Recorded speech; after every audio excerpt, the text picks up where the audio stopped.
गांव में बारिश का अपना ही एक सुकून था, पर इस बार बादल कुछ ज़्यादा ही नीले और भारी लग रहे थे।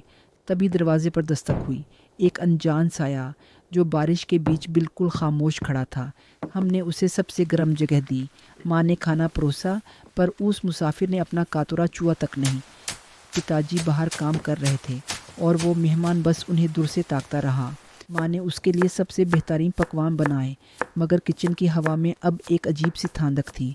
मैंने उसके कमरे में झांका। पिछले 3 दिनों का खाना वैसा ही रखा था। दादी ने जब चाय बनाई तो कप से निकालने वाली भाप ने एक रोते हुए पेट की शिकार ले ली। असली हैरत तब हुई जब वो आने के सामने से गुजरा। आने में सब कुछ था, मगर उस मुसाफिर का कोई साया नहीं था। 7वें दिन बारिश थमी और वो धुंध में गायब हो गया। उसके जाते ही घर की दीवारें जैसे चैन की सांस लेने लगी। अगली सुबह उसके कटोरी में चावल नहीं बल्कि नदी के ठंडे पत्थर मिले। वो चला गया था, पर डर अब भी वहीं था।